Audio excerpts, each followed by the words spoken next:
It's an additional layer of security when you are using public Wi-Fi, as well as preventing your personal activity from being tracked or recorded when you surf the web. Surfshark is also the most affordable of the big three VPN providers, and best of all, it is award-winning. If you sign up for a 12-month or more plan using the URL surfshark.com/JJMCC, or click on the link in the thing below, fans of this channel can get an amazing extra 4 months absolutely free. And remember, with Surfshark, there is always a 30-day money-back guarantee. So don't get left out in the cold like this guy. Give Surfshark a try today. Surfshark, VPN made easy.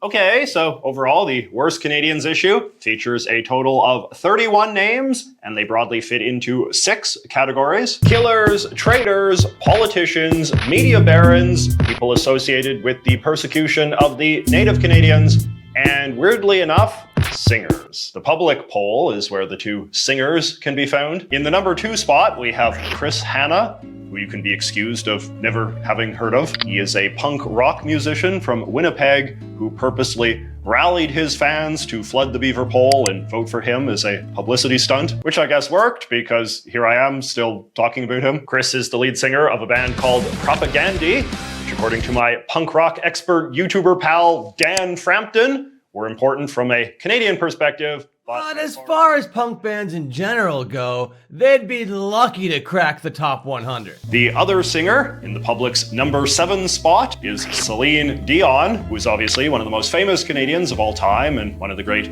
power ballad divas of the modern age. But a lot of Canadians have also always found her overhyped and annoying, and resent her being the face of this country to the world. Now, the 2 media barons on this list are interesting. The first one in the public's number 10 spot is Conrad Black. Conrad Black is a wealthy Anglo-Quebecer who became famous in the 80s and 90s as a prolific purchaser of newspapers around the world, mostly conservative-leaning ones. He also founded the National Post, which is considered Canada's respectable right-of-center paper of record. He is a pretty conservative pundit and writer himself, and in recent decades, I feel like this is what he's primarily known for. He is one of these unapologetically elitist types of conservatives with a pompous manner that can really grind on people.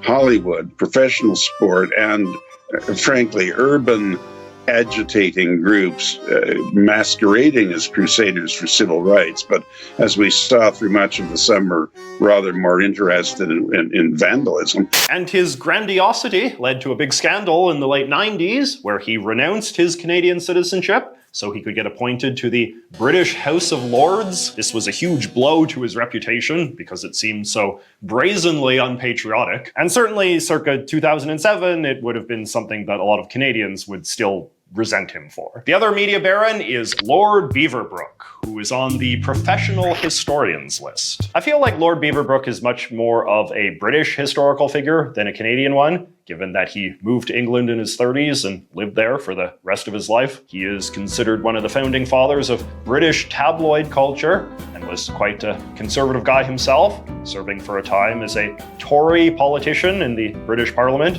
Rest assured that in the British Empire at any rate, we will enjoy once more the prosperity which the people so earnestly desire.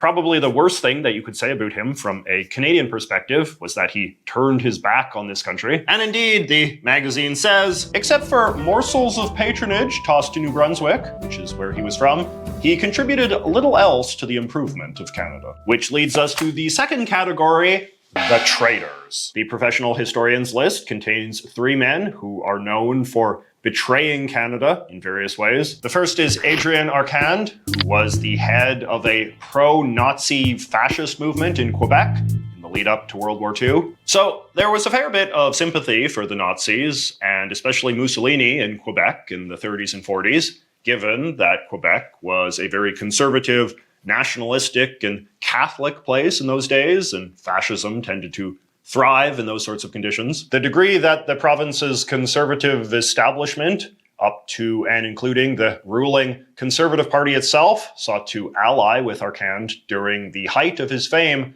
remains a very shameful episode of Canadian history. Kano Inoue was a Japanese Canadian who defected to Japan during World War II and served as a sadistic prison guard at one of Japan's notorious POW camps. He was eventually captured by the British and was tried and executed for treason after the war. In contrast to those two, whose betrayal of Canada is pretty undebatable, we also have John Christopher Reifenstein. He is a very obscure and quite morally ambiguous figure associated with the War of 1812, which was a conflict between the US and Britain for control of this continent. At one time, the 1812 War was considered like this really important event in Canadian history that everybody was supposed to know a ton of stuff about, but I don't think anybody really cares that much anymore. Anyway, Reifenstein was a military guy serving on the British side. He was present at the Battle of Moraviantown, but left early and proceeded to spread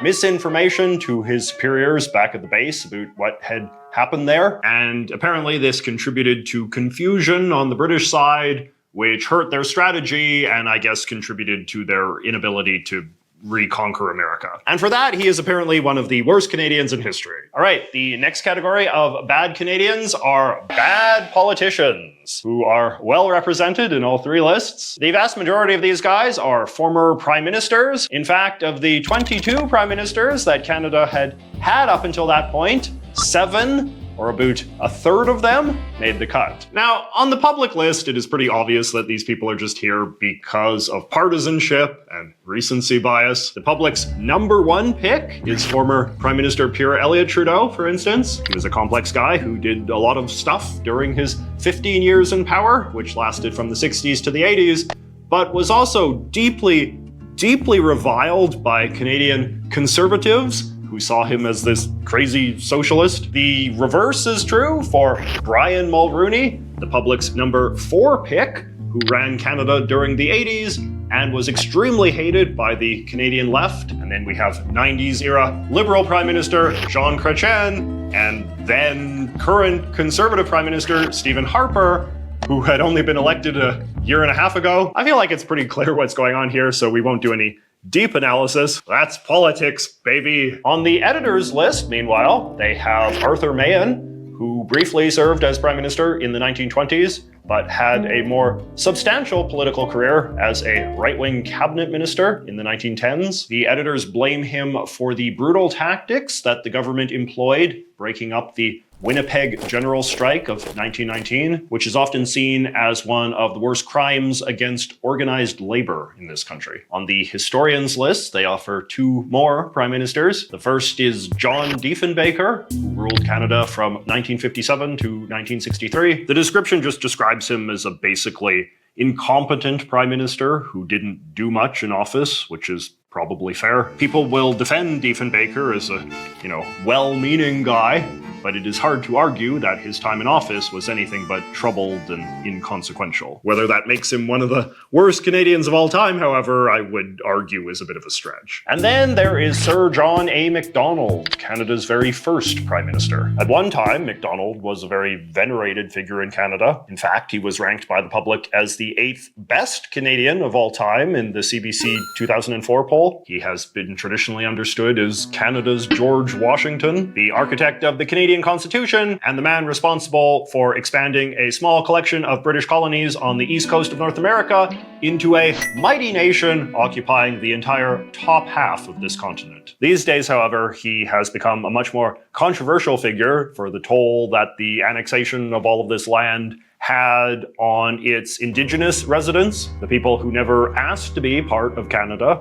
but Macdonald's government nevertheless felt entitled to conquer, rule, and assimilate through a variety of heavy-handed tactics and policies during his long time in charge. But even if we agree that his policies towards the Indians were unjustified, the counter-argument would be that he still played an enormous role in making Canada happen at all. So unless we believe that the creation of Canada was a net negative, it's hard to declare him the worst Canadian of all. Moving on from the prime ministers, the historians list has Sam Hughes as another bad Canadian politician. Sam Hughes was the defense minister of Canada during World War I, and he was this eccentric and flamboyant figure who was widely blamed for badly mismanaging Canada's war strategy in the first couple of years. His vanity, corruption, and general incompetence was blamed for unnecessarily high Canadian battlefield deaths, particularly at the Battle of Ypres, where 6,000 Canadians were killed. As the war grew less popular, Hughes became an increasingly